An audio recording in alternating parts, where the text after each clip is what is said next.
성경을 가지신 분들은 찾아 놓으시고 화면을 보시고 오늘 말씀을 교독하도록 하겠습니다. 내 주여 내 말을 들으소서. 땅값은 은 400세겔이나 그것이 나와 당신 사이에 무슨 문제가 되리이까. 당신의 죽은 자를 장사하소서.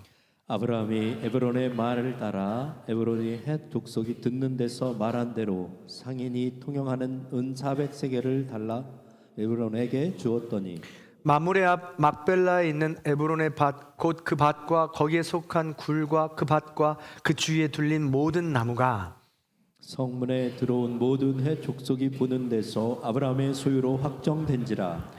그 후에 아브라함이 그 아내 사라를 가나안 땅 마므레 앞 막벨라 밭 굴에 장사하였더라. 마므레는 곧 헤브론이라. 이와 같이 그 밭과 거기에 속한 굴이 헷 족속으로부터 아브라함이 매장할 소유지로 확정되었더라. 아멘. 우리 믿음의 고백은 하나님께 올려드리겠습니다.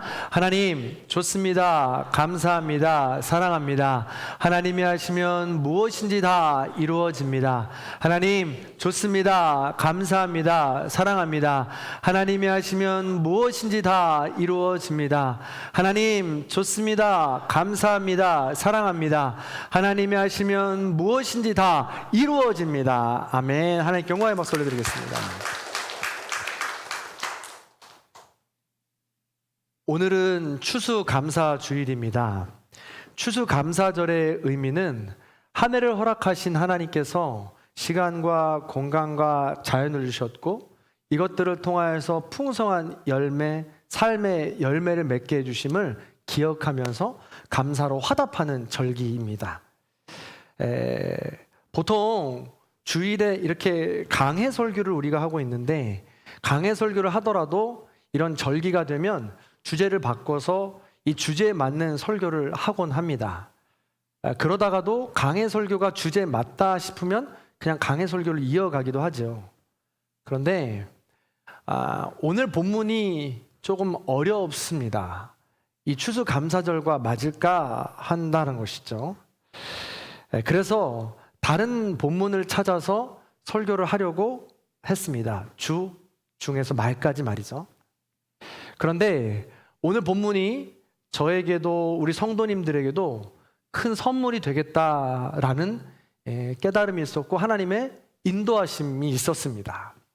그래서 오늘 본문을 2024년도 추수감사절을 맞이해서 어떤 감사로 우리가 화답하면 좋을까라는 의미를 가지고 말씀을 나누었으면 좋겠습니다. 왜 이런 생각을 하게 됐을까? 우리 성도님들 다 아실 겁니다. 그리고 오늘 본문 말씀 읽자마자 눈치를 채시게 됩니다. 자, 읽지 않았지만 23장 전체 첫 내용이죠. 1절의 말씀입니다. 같이 한번 읽어보겠습니다. 시작. 사라가 127세를 살았으니 이것이 곧 사라가 누린 횟수라. 아멘. 일부러 맞추려고 한 것도 아닌데 공교롭게도 사라의 장례 장면입니다. 사라의 마지막 인생을 성경은 기록하고 있습니다. 127세를 살았습니다. 사라는 여성입니다. 여성의 인생 연수가 성경에 기록된 것은 사라가 유일합니다.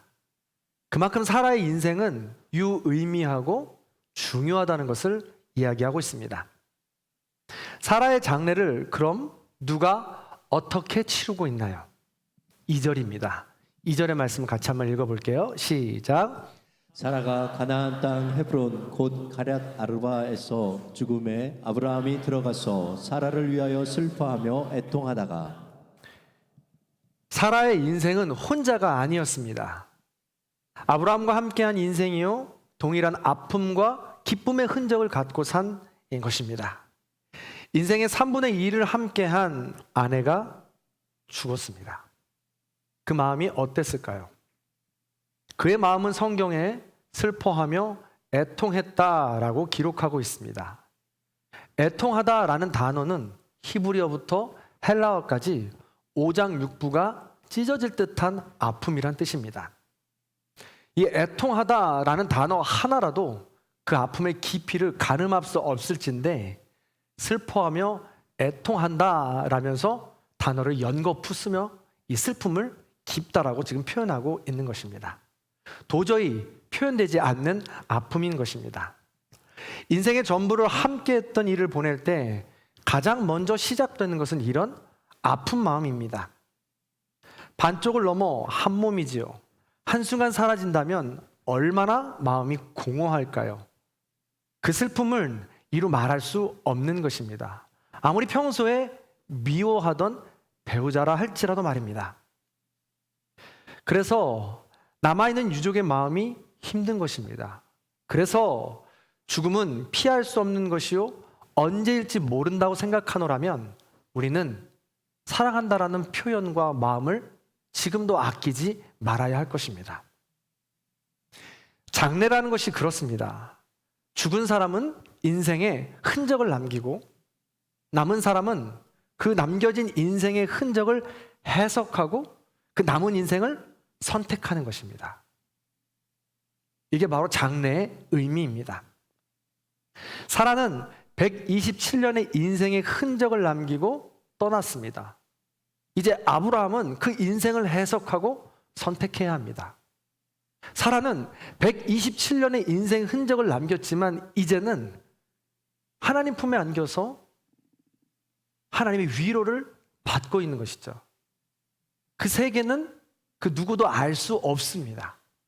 그러므로 사라의 인생에 맡겨두어야 합니다. 그럼 이제 남은 아브라함의 해석과 선택이 중요한 것이죠.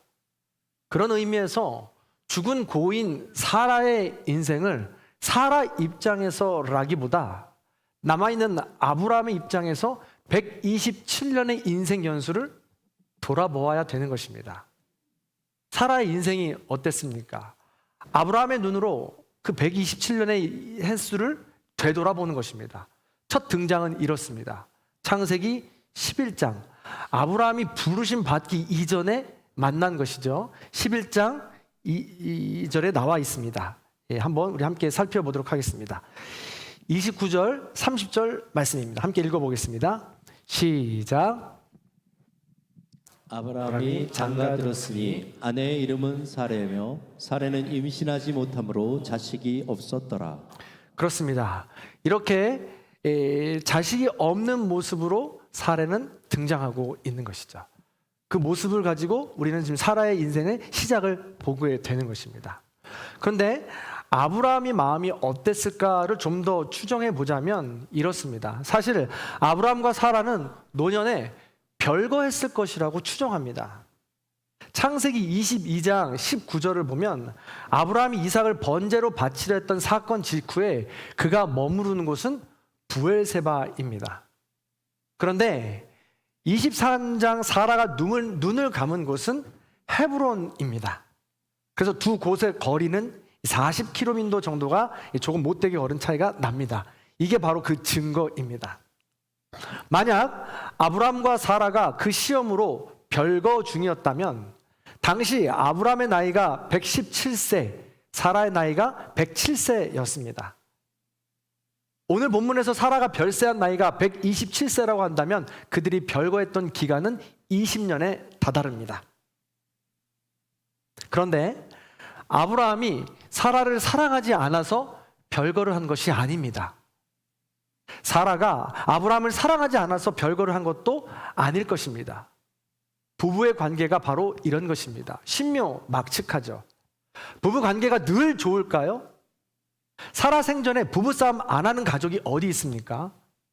부부라는 것은 양쪽 가정, 그리고 자녀의 문제, 성격의 문제, 생각의 차이 등을 생각하니까 부부는 그 존재 자체로서 애증이 깊어지고 그 깊어서 그것을 부부의 관계를 한마디로 해석할 수 없다라는 것입니다. 이 이삭을 모리아산에서 제물로 바치는 이 사건을 통해서 그 둘의 간극은 커졌다라는 것입니다. 특별히 아브라함과 사라 모두가 하나님을 향한 믿음을 가지고 그 길을 걸어갔기 때문에 이 간극은 있어서 둘의 마음의 깊은 복잡한 것은 그 누구도 알 수 없다라는 것이죠. 그런 마음으로 별거를 했을 것이다 라고 생각한다면 아브라함의 마음이 어땠겠냐는 것입니다. 그런 마음으로 본문을 살펴보자니 첫 등장이 꽃다운 나이에 아브라함과 사라는 결혼했습니다. 그런데 29절 30절에 보니까 시간이 지나도록 둘 사이에 자녀가 없었다는 것이죠. 당시에는 여자가 아들을 낳지 못하면 수치스러운 일이었습니다. 모욕스러운 일이었습니다. 실패자의 딱지가 붙는 일이었습니다. 이렇게 사라의 등장은 수치스러웠습니다. 누구도 보호해주지 못하는 모욕적인 상황이었다는 것이죠. 그런데 아브라함이 75세가 되고 사라가 65세가 되던 때에 고향을 떠나라는 음성을 아브라함이 듣습니다. 고향과 친척 아비집을 떠나라는 것이죠. 그곳은 안정된 곳입니다. 경제적으로 풍성한 곳입니다. 외부의 공격으로부터 보호를 받을 수 있는 곳입니다. 그런데 어느 날 갑자기 남편이 밑도 끝도 없이 하나님의 음성을 듣고 왔다며 여기를 떠나자고 합니다. 사라의 마음이 어땠을까요? 아브라함은 그런 사라를 보고 제3자 입장에서 죽은 인생을 뒤돌아보며 사라의 답답한 마음, 두려운 마음 그제서야 보았을 것입니다. 그렇게 해서 남편의 말만 무작정 듣고 믿음의 길을 따라 걸어가고 떠났는데, 그러면 풍성해지고 좀 더 넉넉한 삶이 되어야 되는데 가장 먼저 만난 것이 기근입니다. 남편 하나 믿고 따라왔는데 풍성하게 잘 먹고 잘 살고 이 손끝에 물 하나 안 묻혀주고 살 줄 알았는데 이게 웬일입니까? 오히려 기근을 맞이해서 숨이 턱 막히는 고난 앞에 닥친 것이죠. 근데 원망하고 불평할 수 있지 않겠습니까? 그런 사라의 모습이 보이는 겁니다. 거기서 끝이 아닙니다. 기근을 해결하고자 애굽으로 내려가는데 폭력의 도시를 만나서 누이라고 속이고 아내를 팔아버립니다. 버리는 것이죠. 얼마나 속이 상했을까요? 얼마나 그 궁 안에서 외롭고 무서웠을까요? 그런 모습을 아브라함이 그제서 보게 되는 것입니다. 뿐만 아닙니다. 사회적 간섭에 따라서 자녀를 낳아야 되고 그 실패로부터 벗어나기 위해 발버둥칩니다. 그래서 여종을 아브라함에게 넣어주게 되죠. 그리고 자기 방에서 홀로 남았을 사라가 그제서야 눈에 보이는 것입니다. 얼마나 참담했을까? 아브라함은 그런 사라를 보게 되는 것이죠. 거기서 끝이 아닙니다. 나의 가진 모든 것을 내어놓더라도 괜찮아. 하가를 넣어서 자손을 이어가도 괜찮아. 근데 하나님께서는 그 모든 보상으로 하나밖에 없는 아들 이삭을 주십니다. 어떻게 알았을까? 인생의 모든 것을 보상받는 것 같은 느낌으로 만면의 미소가 떠나질 않습니다. 그걸 미리 아셨는지 하나님께서는 이삭이라고 이름을 지어주라 말씀하신 것이죠. 그래서 금지오겹 이 아들을 17년 동안 멋지게 키웁니다. 자랑스럽게 키웁니다. 어디다 내어놔도 흠잡을 데 없는 뿌듯한 아들로 키우는 것이죠. 그런데 어느 날 이 아들이 사라집니다. 이틀이 되어도 사흘이 되어도 나흘이 되어도 보이지 않습니다. 동문서주 이 아들을 찾는데 보이지 않아요. 남편도 보이지 않습니다. 일주일이 지났을까요?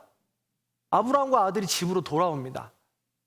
집으로 돌아와서 자초지정을 들으니 이 아들, 하나밖에 없는 아들, 그렇게 금지오겹 키웠던 아들을 번제로 인신제사로 바치게 되었다는 것을 알게 되고 하늘이 무너지는 경험을 하게 됩니다. 아무리 사랑하는 남편, 하나님을 나도 사랑하지만 그런 하나님의 음성을 듣고 따라가는 그 남편, 원망스러웠을 것입니다. 무너졌던 것이죠.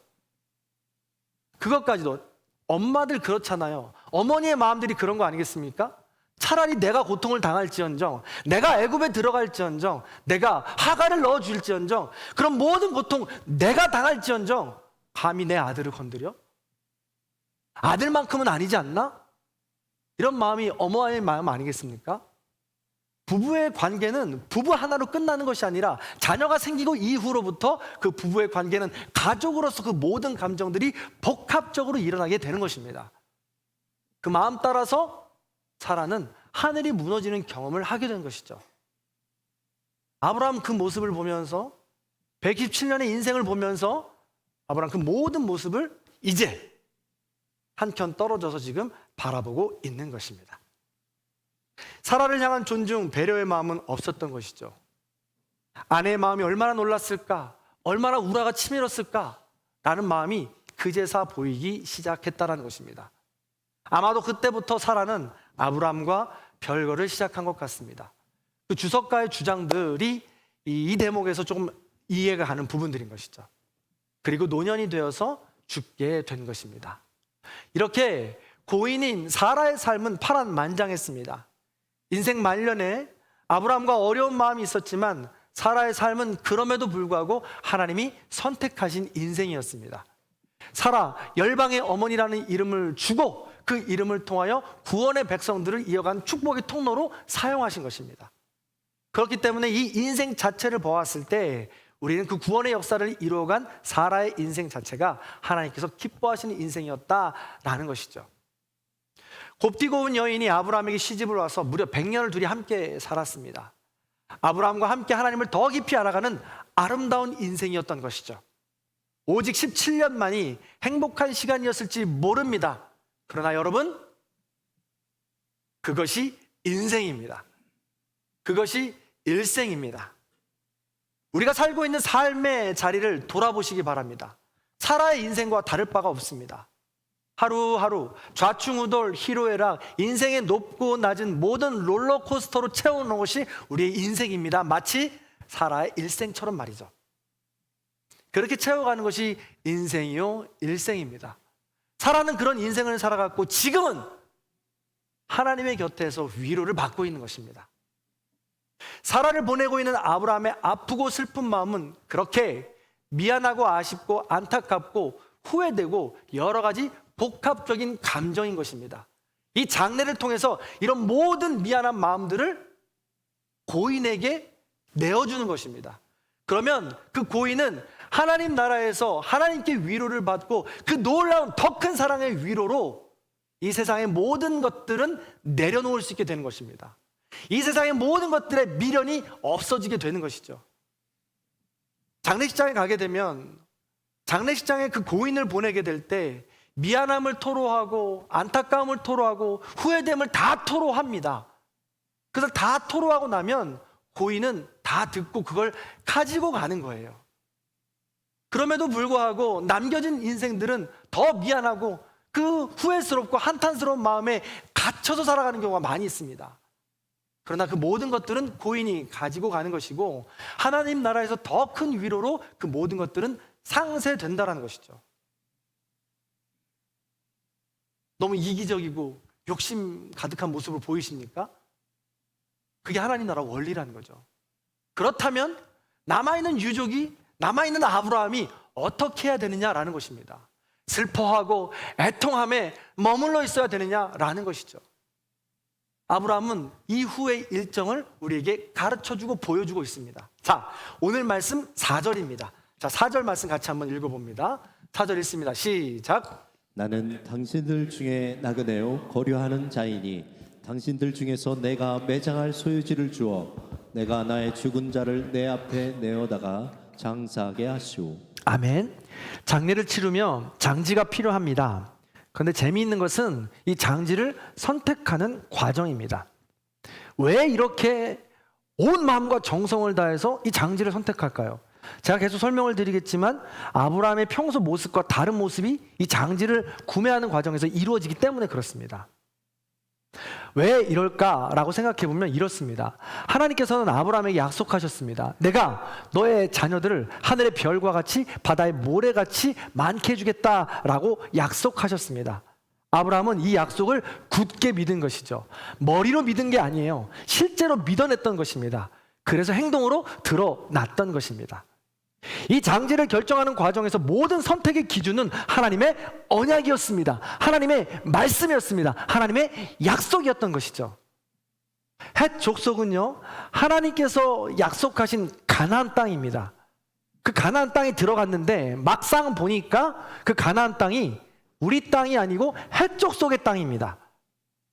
그런데 이 헷 족속의 땅을 하나님께서 우리에게 허락해 주시겠다고 약속해 주셨는데 이 약속을 내가 받지 않으면 또 그것을 이루어내지 않으면 이 땅이 내 땅으로 하나님께서 약속이 이루어지는 것을 보지 못하기 때문에 이 일을 지금 치루어내게 되는 것입니다.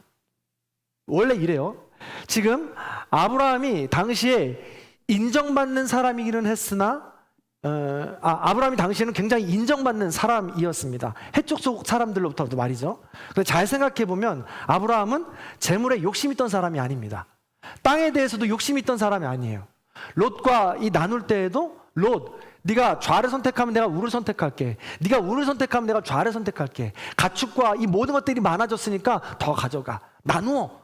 라고 이야기했던 사람이 아브라함입니다. 뿐만 아닙니다. 전쟁을 끝나고 돌아왔을 때 모든 전리품을 가지고 돌아오는데 실오라기 하나, 너 때문에 내가 가졌다는 소리를 듣지 않기 위해서, 하나님의 은혜라는 소리를 듣기 위해서 내가 어느 것 하나 가지고 오지 않겠다라고 소돔 왕에게 공포했던 사람이 바로 아브라함이에요. 그렇기 때문에 재물에 대해서, 땅에 대해서 욕심이 없었던 사람이라는 거예요. 그런데 오늘 이 가나안 땅 막벨라 굴을 굳이 온 정성을 다해서 지금 구매하려고 합니다. 해쪽 속 사람에게 나아가요. 이 땅을 내가 구매하겠다. 내 아내가 죽었으니 장주로 맞이해서 이 가나안 땅을 내 땅으로 삼고 싶다라고 이야기합니다. 그랬더니 해쪽 속이 이렇게 이야기합니다. 무슨 말씀이십니까? 아브라함이요, 당신은 존경받는 사람이고 이 땅에서 지금 영향력 있는 사람이니 이 땅 내가 그냥 줄 수 있습니다.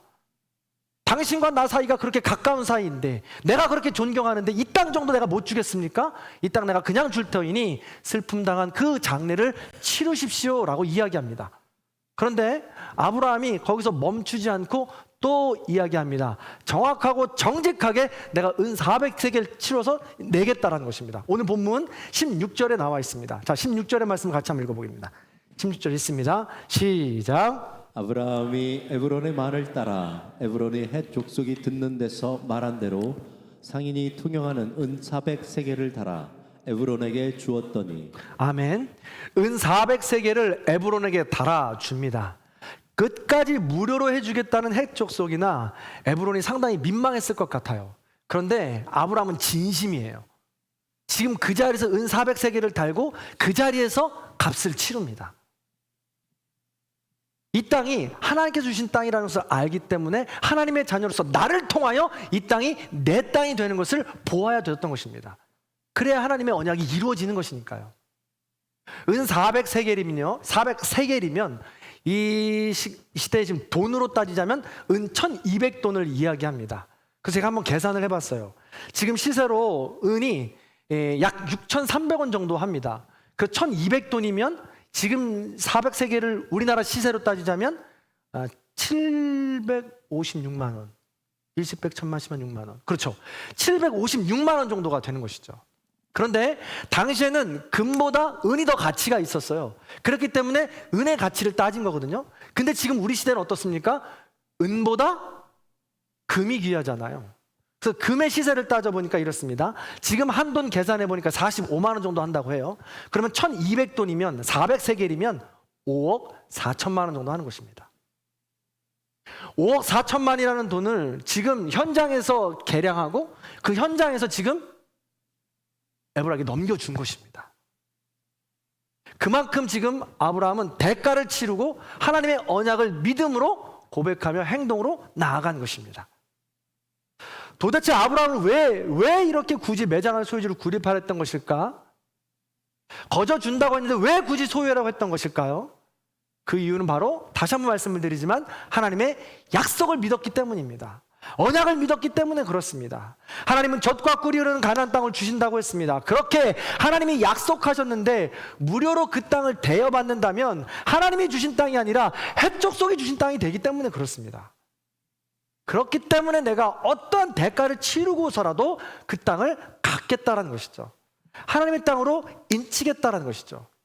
그러므로 정당하게 금액을 주고 그 땅을 구입한 것입니다. 게다가 당시에 무슨 계약을 맺기 위해서는 증인이 필요했습니다. 이런 서류가 잘 발달되어서 도장을 찍었던 데가 아니에요. 그래서 말 자체가 공증을 이뤘던 때입니다. 그래서 반드시 그 당시에 중요한 약속을 해야 될 때는 증인들을 세워야 됐습니다. 그러니까 여러 사람들을 세우고 공증을 받게 된 것이죠. 그래서 마지막으로 그 땅을 확실하게 아브라함의 소유지로, 이스라엘 민족 백성의 소유지로 삼게 된 것입니다.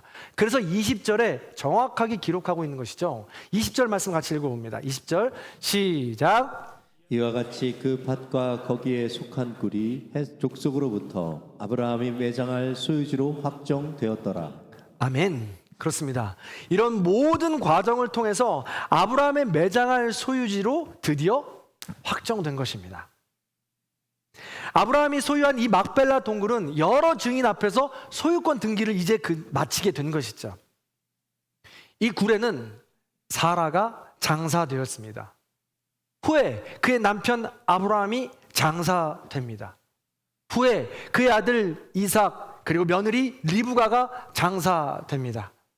그리고 야곱도 장사가 되죠. 더 후에 요셉의 유골까지 그리로 가서 장사가 됩니다. 그래서 이 유언으로 말미암아 이 막벨라 동굴, 이 가나안 땅은 이스라엘 백성들의 돌아갈 본향이 된 것입니다. 사랑하는 성도 여러분, 아브라함은 아내 사라를 장사합니다. 사라 생전 못해준 게 너무 많습니다. 누이로 속이질 않나? 못 이기는 척 하가를 받아주면 외롭게 하질 않나? 귀한 아들을 아무 상의 없이 버리질 않나? 너무 미안한 마음, 죄스러운 마음이 큽니다. 그러나 아브라함은 그 미안한 마음에 멈추지 않습니다. 미안한 마음을 사라에게 넘겨주고 사라에게 충분히 표현을 하고 그 다음에 하나님 나라 소망을 갖고 나머지 인생을 믿음으로 걸어간 것입니다. 이 땅에서 우리는요, 죽음 이전의 삶은 뿌연 안개와 같다고 성경은 표현합니다. 도대체 왜 이런 일이 나에게 일어났는가? 도대체 왜 이 일을 나에게 경험하게 하시는가? 이해할 수 없는 일들이 숱하게 벌어집니다. 그러나 성경에서 분명히 이야기하길 죽음 이후에는 거울로 보는 것처럼 선명해진다고 이야기합니다. 그래서 우리는 죽음 이후에 가나안 땅에 그 본향에 도착했을 때 비로소 이 땅에서의 뿌연 안개와 같던 모든 인생의 이야기들을 알게 되는 것입니다. 선명하게 거울로 보는 것처럼 보게 되는 것입니다. 그제서 하나님의 섭리를 깨닫고 하나님께 감사할 수 있게 되는 것이죠. 그래서 사라는 이미 헤브론이요 가나안에 가서 하나님과 교제하며 밝히 위로받고 있습니다. 그러니 남아있는 아브라함의 삶이 중요한 것입니다. 하나님의 나라를 위해서 정정당당하게 믿음으로 하나님 나라 소망으로 걸어가는 것이죠. 그리고 그곳에서 사라를 다시 만나게 될 그 소망으로 한 걸음 한 걸음 걸어가게 되는 것입니다. 그런 믿음으로 걸어간 것이죠. 그래서 그 믿음은 자자손손 믿음의 후손들에게 그리고 지금 오늘 여기서 예배드리는 우리 모든 성도님들에게 이어지고 있는 것입니다. 사랑하는 성도 여러분, 말씀을 마무리하겠습니다. 저는 장례를 집례할 때마다 자주 하는 말이 있습니다. 그것은 바로 가장 가까운 사람의 죽음은 남아있는 유족들에게 선물입니다 라는 것입니다. 그렇습니다. 사라의 장례를 통해서 우리는 사라의 일생을 선물로 받은 것입니다. 우리의 일생이 사람의 일생으로 사라처럼 그렇게 녹록하지만은 않은 인생이구나 라는 것을 사라를 통해 배우는 것입니다. 그리고 아브라함이 보여준 하나님 나라 소망을 또 선물로 받는 것이죠. 그렇다면 우린 어떤 인생을 선물로 남길 수 있을까요? 수많은 가족을 먼저 보내며 우리는 어떤 믿음으로 이 자리에서 남은 삶을 하나님 나라 소망으로 살아갈 수 있을까요? 저는 장례를 마치고 금주에 정해진 일정에 맞추어서 기도원을 갔습니다. 기도실에 들어가서 혼자 깊은 산속을 바라보며 기도했습니다. 조용한 기도실에서 많이 울기도 하고 생각도 하고 기도하며 한 달을 복귀했습니다. 10월은 참으로 긴 한 달이었습니다. 10월 3일 황지영 집사님이 쓰러지셨습니다. 모든 성도님들에겐 충격이었죠. 어제까지만 해도 내 옆에서 같이 밥 먹고 라파 찬양단 악기를 연주하고 예배를 드리던 분이었는데 쓰러진 것이고, 그렇게 젊은 분이 또 황망한 일을 당했다라는 것이어서 모든 성도님들에게 충격이었습니다. 그리고 그 이후에 사고와 질병으로 인해서 수많은 소식들이 또 여러 성도님들이 들리곤 했습니다. 그간 우리 박주리 성도님은 아버지를 보내드렸고, 우리 김하숙 권사님은 사랑하는 남편을 보내드렸고, 우리 신대호 집사님은 사랑하는 아내를 보내드렸습니다. 가까운 죽음은 선물이라고 이야기하지만 아쉽고 미안하고 후회되는 마음은 금할 길이 없습니다. 그러나 남아있는 우리가 먼저 가신 분의 인생을 어떤 모습이로든 선물로 받았다면 아브라함처럼 우린 슬퍼하고 애통하는 시간을 함께 지나가요 대가를 지불하고 하나님 나라 소망으로 한 걸음 나아가야 합니다. 이것이 바로 하나님께서 오늘 본문을 통해 우리에게 주신 선물이라는 것입니다. 오늘 이 시간을 우리에게 선물로 주신 것이 분명하다는 것이죠. 사실 오늘 본문을 맞이하면서 하나님의 뜻이 어디 있을까 많이 고민하게 되죠. 여러분은 잘 모르시겠지만 목사로서, 교육자들로서 이런 소식을 연거푸 듣는다는 것은 쉬운 일은 아닙니다. 그래서 본문을 바꿔가며 감사의 주제에 맞춰서 어떻게든 우리 성도님들 절망에 빠져 있어, 시류에 빠져 있어, 어떻게든 감사와 기쁨의 자리로 끌어내야지 라는 욕심으로 기도를 해서 발버둥 치는 거예요. 그런데 오전에 우리 신대호 집사님께 전화가 왔습니다. 전화가 오더니 믿음의 고백들을 하시는 거예요. 나의 믿음의 연약한 믿음을 알고 우리 아내가 그간 힘겨운 싸움을 하면서 이 길을 걸어가 준 것 같습니다. 10월 3일에 쓰러져 28일 날 소천하시며 25일 기간 동안에 하나님이 얼마나 집사님을, 황정 집사님을 사랑하는지 알게 되었고, 또 우리 모든 성도님들이 얼마나 아픔을 함께 공감하며 위로해 주는지 그 사랑을 알게 되었다는 것입니다. 그리고 하나님 나라 소망을 가지고 앞으로 살아가고 싶다고 고백을 해주신 것이죠. 그리고 우리 황지영 집사님께서 살아생전에 좋아했던 찬양을 믿음의 고백으로 찬양하고 싶다라고 이야기를 하신 겁니다. 이 제안을 듣고 사실 저는 굉장히 고민했습니다. 전화를 끊고 나서 좀 같이 기도해보자라고 이야기를 했죠. 왜냐하면 이런 일이 없었기 때문에 그렇습니다. 수많은 장례를 치렀지만 그 장례 시간에 같이 인사하는 것으로 끝났지 찬양을 한다거나 인사하는 시간을 저희가 드리지 못했기 때문에 그렇죠. 이것이 어떤 파장을 불어일으킬까? 전체적인 분위기를 봐야 되는 저는 그런 마음인 거죠.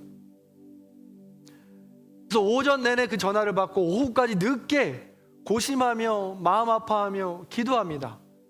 그러다가 든 생각이 뭐냐면 하나님께서는 우는 자와 함께 울라고 하셨습니다. 하나님께서는 99마리 양도 중요하지만 잃어버린 한 마리 양도 중요하니 찾으라고 하셨습니다. 하나님께서는 약한 자와 함께 울라 말씀하셔서 아 그렇구나, 그게 교회가 해야 될 일이니까 우리 모든 성도님들이 함께 마음을 아파하는 것이 맞겠구나. 그리고 이 본문을 그래서 우리에게 선물로 주신 것이구나. 그래서 우리는 그 하나님 나라의 소망을 가지고 함께 위로하고 아파하고 슬퍼하는 그 통로를 지나서 하나님 나라 소망으로 나아가는 그 단계까지 가면 되겠구나 라는 결단에 이르게 된 것입니다. 그리고 오늘 말씀을 이렇게 함께 나누게 되는 것이죠. 공교롭게도 올해부터 11월 첫 주를 추수감사주일로 지키기로 했습니다. 공교롭게도 38번째 살해 장례라는 제목이 주제가 오늘 닿게 되었습니다. 창세기 강해였는데 공교롭게도 10월에 우리는 사랑하는 아내를, 사랑하는 남편을, 사랑하는 아버지를 보내드린 겁니다. 이게 바로 일생이라고. 슬프고 좌절과 절망 가운데 빠져있지 말고 그 시간들을 함께 충만하게 누리고 울어주고 아파해주고 그리고 눈을 들어 하나님 나라를 소망해주라고 이야기하는 것입니다. 그래서 그럴까요? 10월 중에 기쁜 일도 많았습니다. 근데 그 기쁜 일을 누리는 분들은 목 놓아 누리지 못했어요. 어떤 가정은 임신을 했다고 축하를 전해왔고, 어떤 가정은 결혼을 하여서 새 가정을 이루었습니다. 그리고 어떤 가정은 11월 1일 그렇게 기다리던 생명이 태어났습니다. 근데 교회에 알리지 말아달라는 거예요. 그 아픔을 함께 하고 싶다고. 그게 어떤 마음인지 우리가 다 아는 거 아니겠습니까? 그렇습니다. 사라의 인생은 그렇게 떠나갔습니다. 그리고 우리의 고인들의 인생은 그렇게 우리에게 인생을 남겨주고 떠나갔습니다. 그렇다면 아브라함으로서, 그리고 아브라함의 가족들로서 우리가 해야 될 일은 무엇일까요? 우리 신대호 집사님께서 믿음의 결단을 해주시고 찬양을 해주신다고 해서 우리는 선물로 받습니다. 그리고 그 결단을 우리가 함께 고백하는 것입니다. 그렇게 될 때 이미 떠나간 고인들은 하늘에서도 그걸 기쁨으로 바라볼 것이고, 하나님 나라에서 우리가 다시 만날 때에는 그것을 소망으로, 기쁨으로 다시 받을 수 있게 되는 것이죠. 이 시간 우리 신대우 집사님께서 이 찬양을 함께 고백하실 것입니다. 이 찬양을 고백하고 싶으시대요. 황정 집사님께서 올 초 3월 달에 창립 기념주일에 송첼로가 이 찬양을 불렀을 때 너무 은혜 받았다고 좋아하던 찬양입니다. 이 찬양 가사를 기억하시고 우리 신대호 집사님께서 앞으로의 남은 인생을 그렇게 믿음의 정으로 하나님 나라 소망으로 결단하며 찬양하니 그 모든 마음을 우리도 함께 모아서 찬양하도록 하겠습니다. 함께 찬양합니다.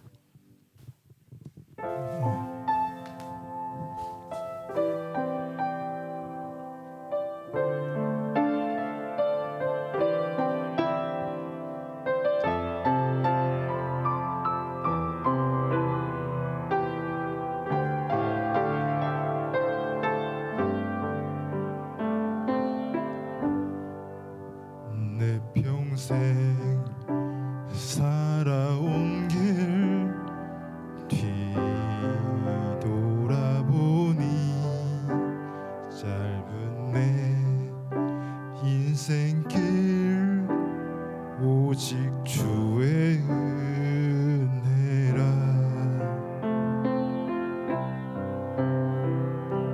내 평생 살아온 길 뒤돌아보니 짧은 내 인생 오직 주의 은혜라. 주의 은혜라. 주의 은혜라. 내 평생 살아온 길 주의 은혜라. 주의 은혜라. 다함이 없는 사랑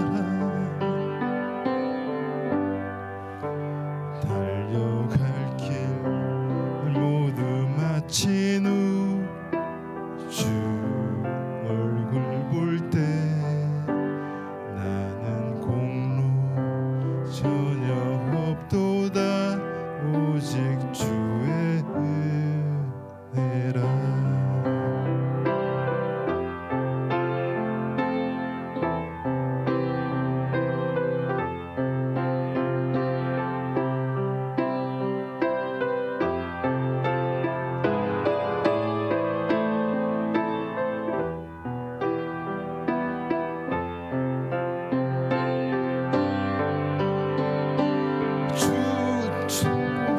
주의 은혜라. 주의 은혜라. 내 평생 살아온 길 주의 은혜라. 주의 은혜라.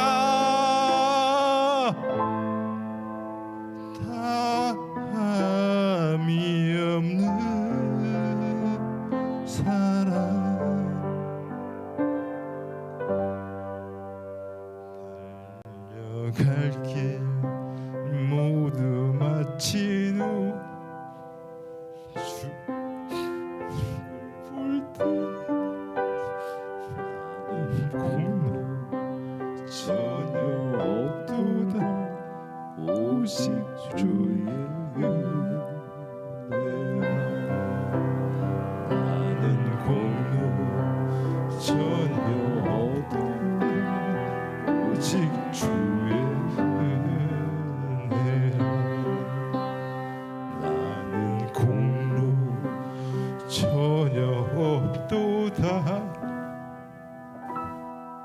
오직 주의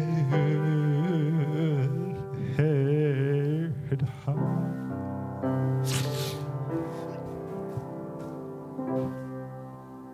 우리 계속해서 함께 찬양하겠습니다. 네. 우리 신대호 집사님의 하나님 나라 소망을 가지고 우리도 그 하나님 나라 소망을 갖고 함께 찬양합니다. 사라의 일생이요 우리보다 먼저 가신 모든 믿음의 가족들의 일생을 선물로 받습니다. 아브라함의 하나님 나라 소망이었다면, 신대호 집사님의 하나님 나라 소망이었다면 우리의 하나님 나라 소망이 되는 것입니다.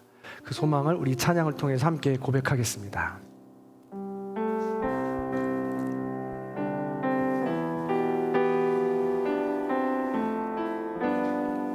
내 평생 살아온 길, 내 평생 살아온 길 뒤돌아보니 짧은 내 인생길 오직 주의 은혜라.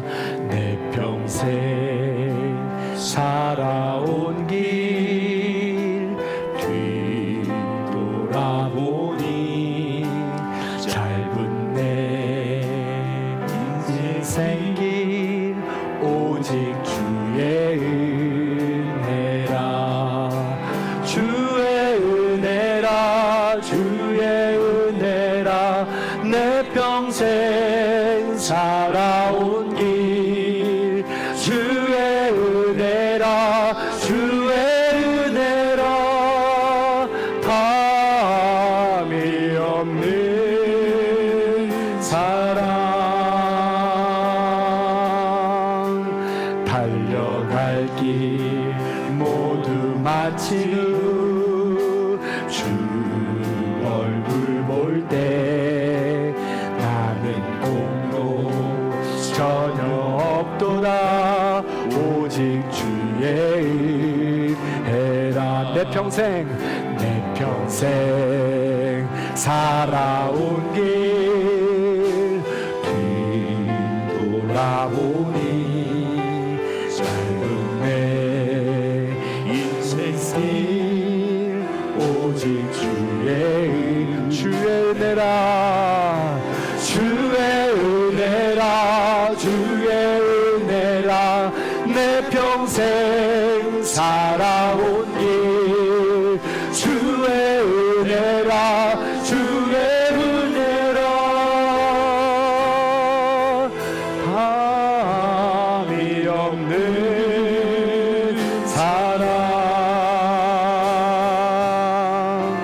달려갈 길 모두 마친 후 주 얼굴 볼 때 나는 공로 전혀 없도다.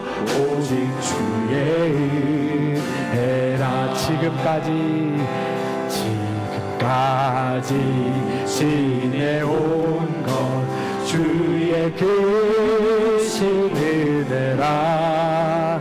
한이 없는 주의 사랑 어찌로 말하랴. 자나깨나 주의 손이 항상 살펴주시고 모든 일을 주 안에서 경통하게. 주님 다시 배울라니 주님 다시 배울라니 날로 다가와 무거운 짐 주께 맡겨 벗으라도 멀잖네. 나를 위해 예비하신 고향집에 돌아가 아버지의 품 안에서 영원토록 주의 은혜라 주의 은혜라 주의 은혜라.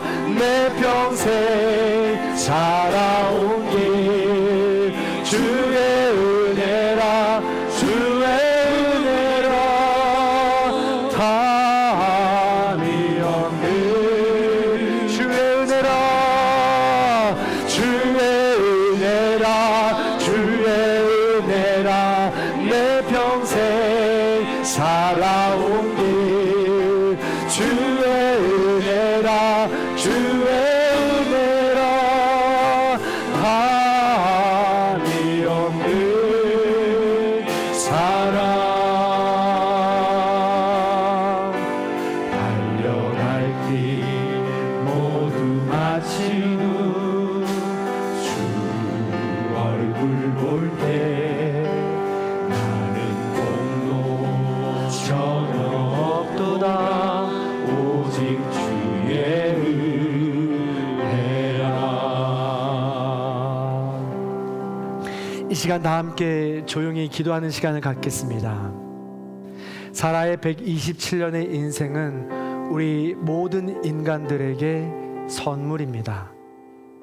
그 사라의 장례를 준비하며 하늘나라 소망으로 나아갔던 아브라함의 모습은 우리 모두에게 선물입니다. 이 땅에서 지금도 누군가는 사라처럼 누군가는 아브라함처럼 그렇게 일생을 살아가고 누군가는 하나님 나라 소망으로 이어가게 됩니다. 우리의 인생의 지점은 어디쯤에 있습니까? 우리의 삶의 지점은 어디쯤에 있습니까? 사라의 일생을 아브라함의 소망을 살아내기를 소망합니다. 그런 마음가짐을 가지고 우리에게 선물로 주었던 모든 우리의 가족들을 기억하고 성도들을 기억하고 남아있는 인생을 아브라함의 하나님 나라 소망으로 살기로 결단하는 그런 기도의 시간을 갖도록 하겠습니다.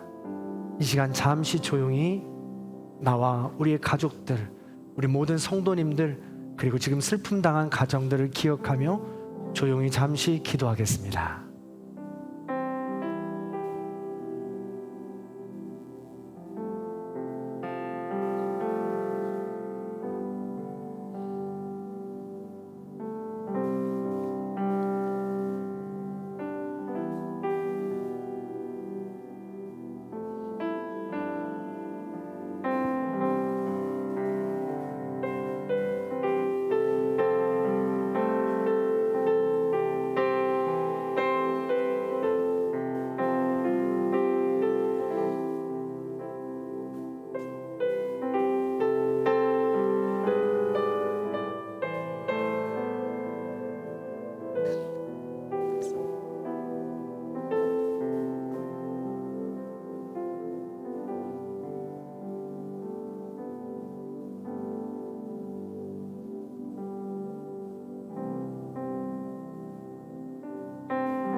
사랑이 많으신 하나님, 2024년도를 정리하는 추수감사절을 맞이해서 우리에게 귀한 선물을 주심을 감사드립니다. 사라의 일생을 우리에게 선물로 주셨습니다. 아브라함의 소망을 우리에게 선물로 주셨습니다. 이 소망을 우리 마음판에 깊이 간직할 수 있도록 인도하여 주옵소서.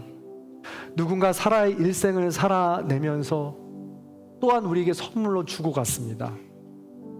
또한 아브라함의 소망을 살아내기로 결단하며 누군가는 우리에게 또다시 선물을 내어줍니다. 하나님께서 허락하여 주신 이 모든 선물을 아멘으로 감사함으로 받을 수 있도록 도와주시옵소서. 여전히 절벽 끝에서 벼랑 끝에서 힘들고 어려운 시간을 보내고 있는 우리 모든 성도님들에게 찾아가 주셔서 사라의 일생을 선물로 받고 아브라함의 소망을 마음판에 새겨 그 어려운 터널을 승리할 수 있도록 인도하여 주시옵소서. 그리하여 하나님이 부르시는 날 우리가 기쁨으로 만날 수 있도록 인도해 주시고 이 땅에서의 고난의 삶을 기쁨으로 감사로 서로 이야기할 수 있는 아름다운 영광의 시간을 맞이할 수 있도록 인도하여 주시옵소서. 여전히 힘들고 어려운 시간을 보내고 있는 주님의 모든 성도님들에게 찾아가 주셔서 위로해 주시고 새 힘을 얻을 수 있도록 인도하여 주시옵소서. 그 아픔을 바라보며 슬퍼하고 힘들어하고 어려워하고 있는 모든 성도님들에게도 찾아가 주셔서 새 힘을 얻을 수 있도록 인도하여 주옵소서. 자신의 기쁨마저 내려놓으며 그 슬픔을 함께하고자 했던 많은 성도님들이 있습니다. 그 성도님들 기억하여 주셔서 그 슬픔의 자리를 기쁨으로 채워주시고 위로하여 주셔서 더 큰 위로와 기쁨과 감사를 누리게 될 수 있는 우리 모든 성도님들 될 수 있도록 인도하여 주시옵소서. 그 모든 시간들을 지나 이제는 하나님 나라 소망을 함께 품고 어깨동무하여 다시 일어나기 원합니다. 우리 모든 성도님들에게 그렇게 눈을 들어 하나님 나라를 바라보게 하여 주시고 다시 만날 그들을 기대하게 하여 주시고 남은 인생을 승리해 나아갈 수 있도록 소망으로 살아갈 수 있도록 인도하여 주시옵소서. 지금은 우리 주 예수 그리스도의 은혜와 하나님 아버지의 극진하신 사랑과 성령님의 감화 감동 교통하심의 역사가 이 땅에서의 인생을 하나님 나라의 소망으로 해석하고 이 땅에서의 남은 인생을 하나님 나라 소망으로 승리하기를 결단하고 소망하는 우리 모든 성도님들 머리 위에 원근각체 터져 있는 자녀들과 부모님들, 이 나라 이 민족 위에, 그리고 지금 슬픔을 함께 나누고 있는 우리 모든 성도님들, 그리고 여전히 큰 슬픔과 시리에 빠져 있는 모든 유족들 머리 위에 이제로부터 영원토록 함께 하시기를 간절히 축원하옵나이다. 아멘.